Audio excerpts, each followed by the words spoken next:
첫 번째 경기 헝가리 대 아르메니아 분석 시작해 보겠습니다. 헝가리는 3-4-3 전형을 기반으로 안정적인 수비 밸런스를 유지하면서도 공격 전개에 다채로운 변화를 준다. 바르가는 박스 안에서의 위치 선정과 타이밍이 뛰어나며 결정적인 순간마다 존재감을 드러내고 있고, 소보슬라이는 중원 깊숙이 내려와 전환 패스와 세트피스로 공격 흐름을 이어간다. 셰페르는 측면으로 빠져 하프 스페이스를 공략하며 전진 패스를 유도하고, 이러한 움직임이 맞물리며 헝가리는 짧은 시간에 공격 템포를 끌어올리는 팀으로 완성되고 있다. 아르메니아는 4-3-2-1 전형으로 라인을 낮게 유지하며 역습 상황에서 집중력을 높이는 형태를 취한다. 스페르치아는 중원에서 볼 운반 능력과 패스 타이밍으로 공격의 연결고리를 만들어가고, 샤고야는 측면에서 드리블로 상대 수비를 흔들며 컷백으로 찬스를 이어간다.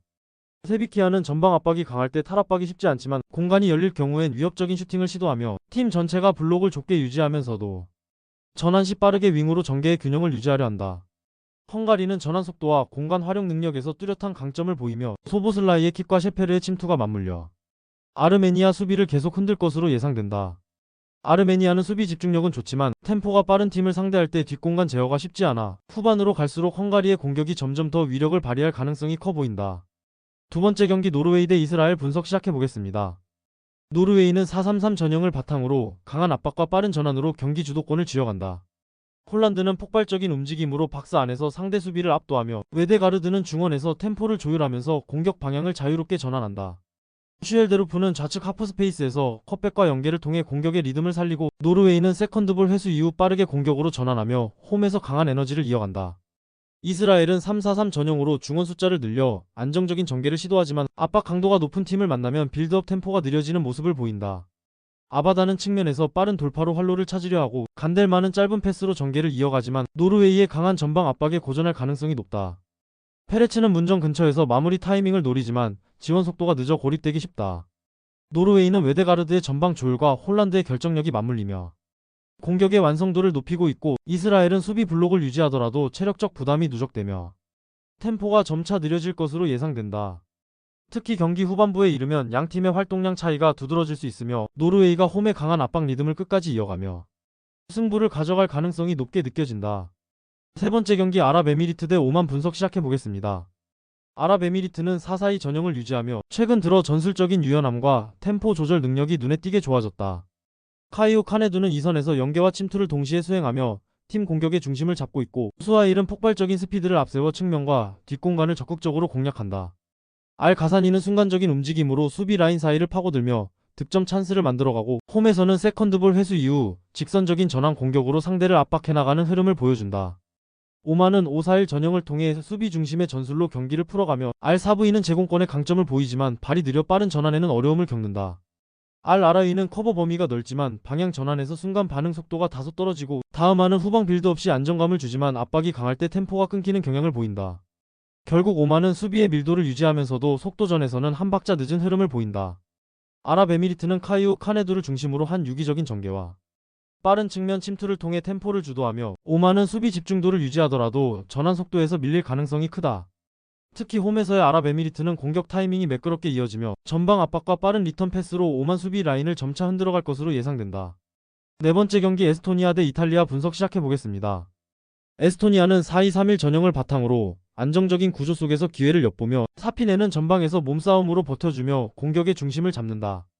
카이트는 왕성한 활동량으로 중원을 커버하고, 팔루메츠는 전환 패스를 통해 템포를 높인다.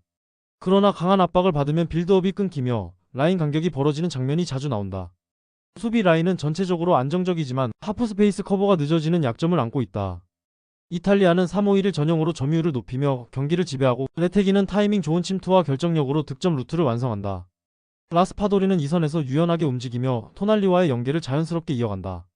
토날리는 중원에서 패스 각을 넓히며 대각선 전환으로 측면 공격을 유도하고, 이탈리아는 점유와 압박의 조화를 통해 템포를 끊김없이 이어간다. 이탈리아는 볼을 부드럽게 순환시키며 상대를 점차 몰아붙이는 흐름을 가져가고, 에스토니아는 수비 집중도를 유지하더라도 템포 변화에 적응하기 쉽지 않아 보인다.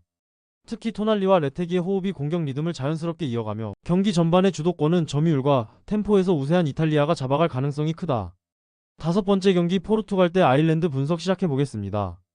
포르투갈은 4-2-3-1 전형으로 경기 흐름을 유연하게 조절하며, 호날두는 박스 안에서의 위치 감각과 마무리 감각으로 여전히 팀의 핵심 역할을 맡고 있다. 브루노 페르난데스는 넓은 시야로 공격 방향을 바꾸며 패스로 공격 리듬을 만들어간다.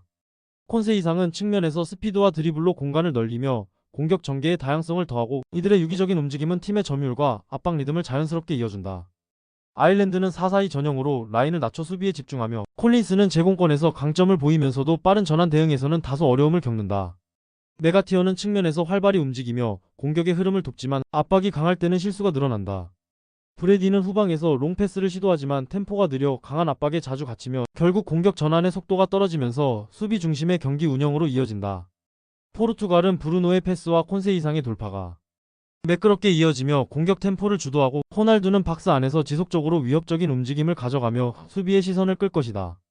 아일랜드는 수비 집중력을 유지하겠지만 점유율 격차와 체력 부담이 겹치며 후반부에 흔들릴 수 있다.